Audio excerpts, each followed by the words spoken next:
मी मतदान करून आलेलो आहे की माझ्या बोटावरती लागलेली शाई पुसतोय का त्याचा डेमो आपण बघूया. तर अशा या बोटावरच्या शाई पुसल्या जाण्याच्या तक्रारी येत आहेत. नंतर ती एक दुसरी एक क्लिप आहे बघा, भाजपच्या हे बघा प्रभाग क्रमांक 20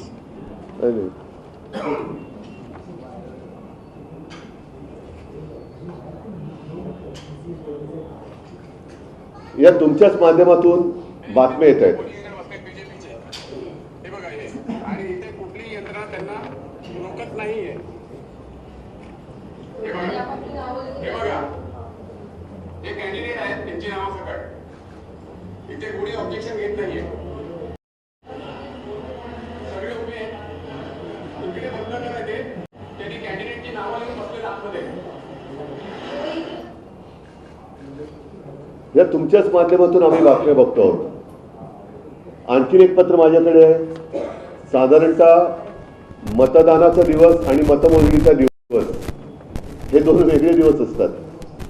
फार पूर्वी मतदान झाल्यानंतर तत्काळ मतमोजणीला सुरुवात व्हायची आणि मध्यरात्री किंवा दुसऱ्या दिवशी पहाटेपर्यंत मतमोजणीचे निकाल जाहीर व्हायचे. जोपर्यंत मतदान होत नाही तोपर्यंत मतपेट्या उघडल्या जात नाहीत. मग त्याच्यामध्ये पोस्टल सुद्धा आल्या. आता या ह्याच्यामध्ये निवडणूक निर्णय अधिकारी प्रभाग क्रमांक 200 ते 206 यांचे 8/1/2026 पत्र मतमोजणीच्या दिवशी मतमोजणी सुरळीत पार पाडण्याकरता उक्त दिनांकास झालेले टपाली मतदान हे मतदानाचा लिफाफा तपासून वगैरे खूप मोठे आहे. त्यांनी आज दिनांक 15/1/2026 रोजी दुपारी 3 वाजता सदर टपाली मतपत्रिकेच्या पेट्या स्ट्रॉंग रूम मधून बाहेर काढण्यात येणार आहे. त्याकरता आपण किंवा आपल्या टपाली मतपत्रिकेकरिता नेमणूक केलेला प्रतिनिधी यांना वरील नमूद वेळेत उपस्थित राहण्याकरता आपले स्तरावरून सूचना देण्यात याव्या. हे काय चाललेलं आहे, म्हणजे कोणत्या प्रकार किंवा कसली लोकशाही आहे हे मला आणखीन एक मेसेज असा आला की संविधान म्हणते मतदान करा आणि निवडणूक आयोग म्हणते करूनच दाखवा.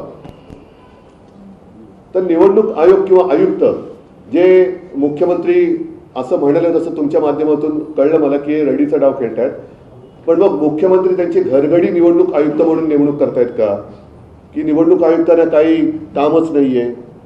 हा सगळा प्रकार जो चाललेला आहे, धाकदपटशांचाही प्रकार करून पाहिला, त्याच्यानंतर पैसे वाटपाचा प्रकार करून पाहिला, तेही उघडकीस आले. यावेळेला सोशल मीडियातून बऱ्याच गोष्टी उघड झालेल्या आहेत.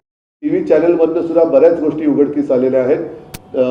अगदी मी परवा ठाण्याला गेलो होतो आणि मी आणि राज आमच्या उमेदवारांना सुद्धा कोटींची ऑफर करून त्यांची उमेदवारी मागे घेण्यासाठी प्रयत्न करण्यात आला. म्हणजे सगळ्या साम दाम दंड भेद एवढी खा कशासाठी सुटले यांना? का एवढी तुम्हाला ही महापालिकेची निवडणूक, नगर परिषदेच्या निवडणुका म्हणजे मला असं वाटतं की यांच्याकडे महायुतीकडे कर्तृत्व काही नाहीये म्हणून वाटेल ते करा. तिकडे गणेश नायकांकडे त्यांचं मतदान केंद्रच फरार झालं. म्हणजे टांगा आहे की नाही जागेवर मला माहित नाही, पण मतदान केंद्र फरार. त्यांच्या टांगा दुखल्या फिरून फिरून, या मतदान केंद्रात गेले इकडे नाही, त्या मतदान केंद्रात 4 तास लागले त्यांना. म्हणजे हे मंत्र्याची हालत आहे. टांगा दुखल्या केंद्र फरार. टांगा पलटी नाही झालं पण त्यांच्या खेट्या घालून टांगा दुखल्यात. आता डोक्यावर हात मारावा की पाय चेपत बसावे हा गणेश नायकांत पुढचा प्रश्न असेल.